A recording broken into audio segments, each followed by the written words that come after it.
Hello everyone. In a few weeks from now, students are going to join college for the first time. And these students, for the first time in their life, are going to have to take care of many things, both academic as well as non-academic, on their own. So in this video, I'm going to focus on some of the non-academic things because everyone takes care of academic things, and probably I'll make a separate video on academic things later on, but in this video I'm going to focus on some of the non-academic things, spreading across the different aspects like friendship, health, sleep, extracurricular activities, and the use of social media. So first of all, friendship. And my belief is that some of these tips that I'm going to share will be beneficial to the senior students also, in addition to the main target, the first year students. So friendship. Now, everyone has to realize that even though they may be staying at a hostel, among a large group of people, large group of so-called friends and batchmates, it is extremely possible for you to feel lonely. So you can feel lonely in a crowd. So it is essential that you build strong friendships right from the start. But you do not need a big group of friends. What you need is rather a select group of friends. Now, I'm not going to give you advice, being an introvert myself, on how to build friendships. That should come in a more organic way out of your own. But what I would like to emphasize here is that sometimes I've observed in the current generation that people tend to have friendships more like a business relation. I'm not a big fan of that kind of a thing, but at the same time, I would emphasize that try to build up your friendships through by spreading your connections across different sorts of people, a variety of people, so that you can actually learn different things from different people. Maybe you can learn some bits of programming from some of your friends, maybe something regarding some of the literary aspects, some people who are extremely good at writing, or some people have the habit of reading books. Maybe you can learn different things from different people. So your friend circle can be extremely enriching from this point of view. What I would also like to emphasize here is that some students have a tendency to build friendships only from their own regions. Maybe someone is coming from the north, they will only build friendships with the northern guys. Maybe somebody is coming from the south, they will only make friends from their own state, and there are lots of students from maybe Andhra Pradesh, Tamil Nadu, things like this. They'll have a large group of friends from that region itself. There's nothing wrong with that, but at the same time, it should not be limited to that. For example, some of my best friends were from absolutely different people from different regions like Bihar, Madhya Pradesh, Maharashtra, even from the South India, Andhra Pradesh. One of my best friends was from there, from Tamil Nadu, from Delhi, and so on and so forth. So, spread your wings a little bit, open up your mentality a little bit, and build different kinds of friendship. This is extremely important. One final thing I'd like to say about this aspect is that you can have a decent sized group of friends, but try to have at least one or two friends who are very, very special.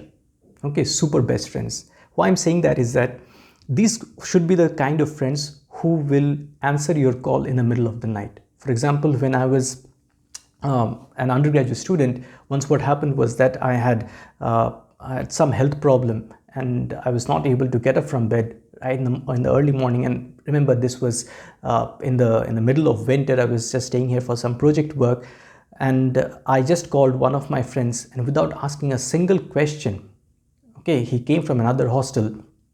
Without asking a single question, took me to the hospital and took care of me. So you should have at least one or two friends who can answer your phone call at 4 a.m. without asking any questions. Okay, the next aspect is health. This is the absolutely number one non-academic aspect, something which ties into your academic life as well.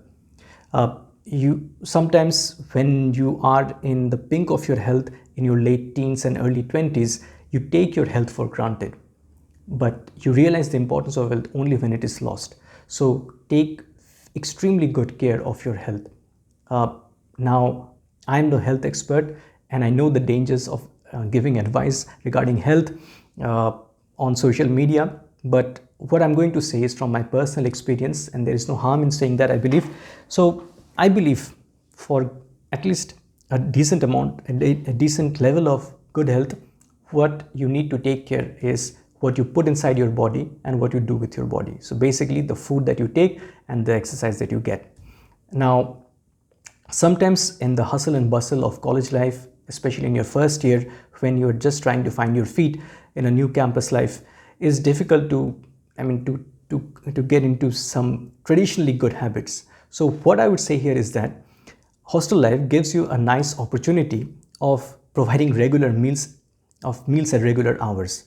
Now, hostel life, the food is not particularly nutritious, but at least it is regular. So if you can come up with the discipline of actually having your food at those regular hours, it will be a tremendous benefit to you. So this is something which I can share from my own personal experience. Even the food is not nutritious, at least it is regular. And regularity is something which really helps your body in the long run.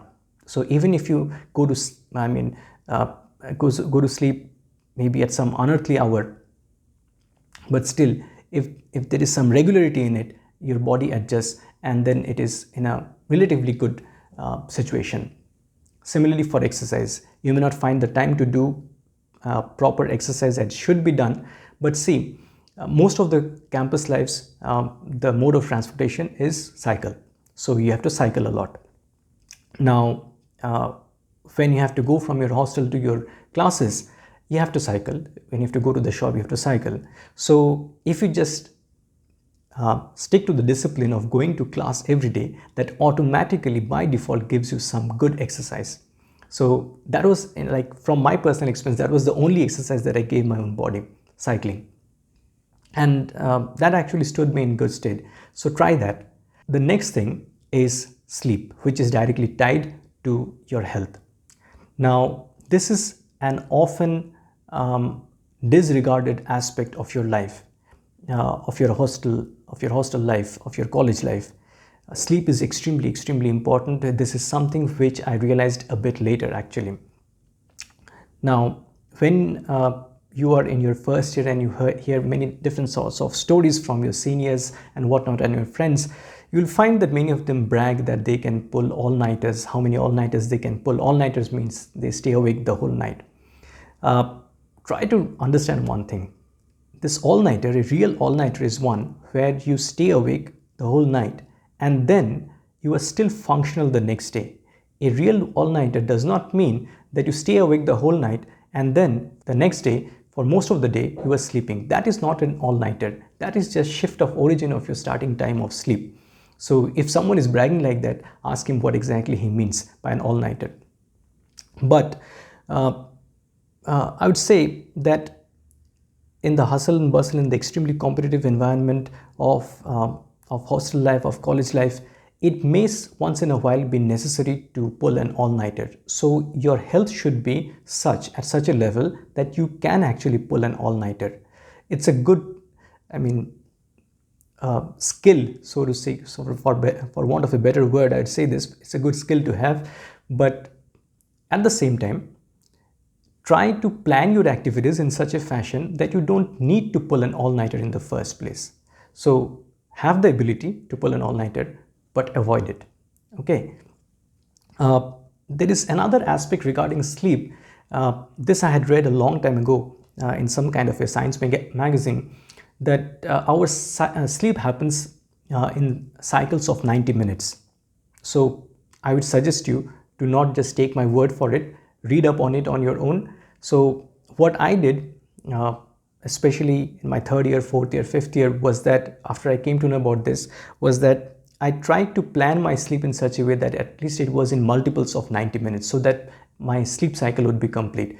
Now, I don't know whether this was some kind of a placebo effect or what it was, but it seemed to kind of work. So it is kind of better to sleep for 6 hours, certainly, than 6.5 hours, or maybe it is better to sleep for 4.5 hours compared to 5 hours. So make your calculations, but I would suggest that don't take my word for it, read up on it and follow accordingly. Okay, maybe there's latest research which debunks this kind of things, but I think there is some truth to it that our sleep happens in cycles of 90 minutes.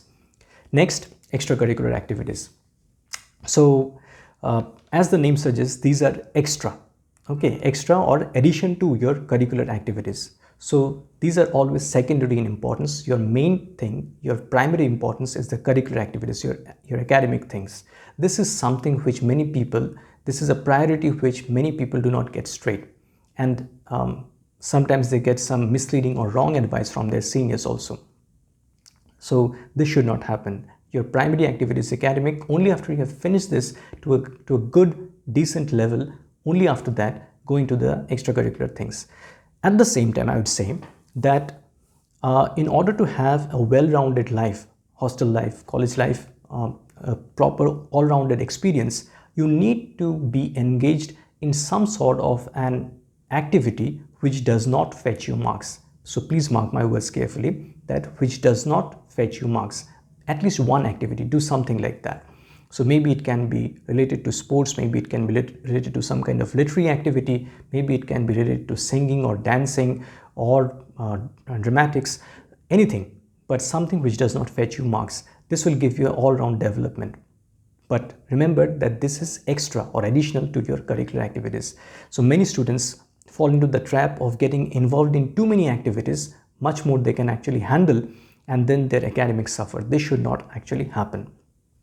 Now, I'd still say that this is better. Even if you're getting engaged in probably a little bit too many activities, probably this is better than wasting your time, your precious time, just sitting in your room and scrolling through social media. So that is the next point that I want to discuss. Social media. Okay, so when we had started out, we had the very basics of social media just starting out. It was only probably in our second year that Orkut, the predecessor to Facebook, it took off. So many people used to spend a lot of time on Orkut, but still it was not at the level, the current level of an epidemic kind of situation, of an epidemic of social media addiction that people are going through. That was certainly not there back in that time. So when I'm giving this advice, I'm not trying to be sanctimonious. Who knows what would have happened to our generation if social media, the penetration of social media was as much as it is now. But from whatever I have seen and whatever I'm experiencing even now at my age, is that these algorithms are geared to make you addicted to it. So you have to put up a conscious barrier against that kind of an addiction. So doom scrolling, okay, mindlessly scrolling through the feed of YouTube Shorts or Instagram Reels feed, whatever you call it, or X or Twitter, whatever it is. I have seen myself. I'm on those. I'm on X and YouTube. Certainly, I'm on here. I've seen that sometimes when I scroll through it mindlessly, like half an hour, 1 hour just goes in the blink of an eye. Now, this is a time sink, but this is a dangerous time sink.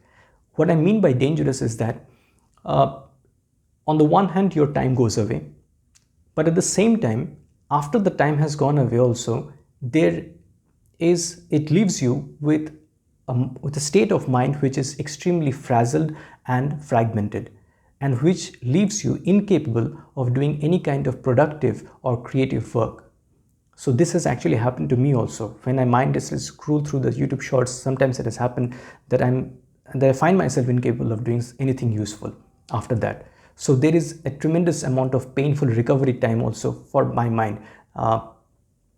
And I'm sure this can happen to the teenagers also, to you guys also. So the antidote against this toxic thing is to have some kind of a proper interest in certain kinds of domains, and then build up a curated feed out of your own interests. So my suggestion is that please do not let your please do not pay the currency of your attention to the coffers of the big tech companies.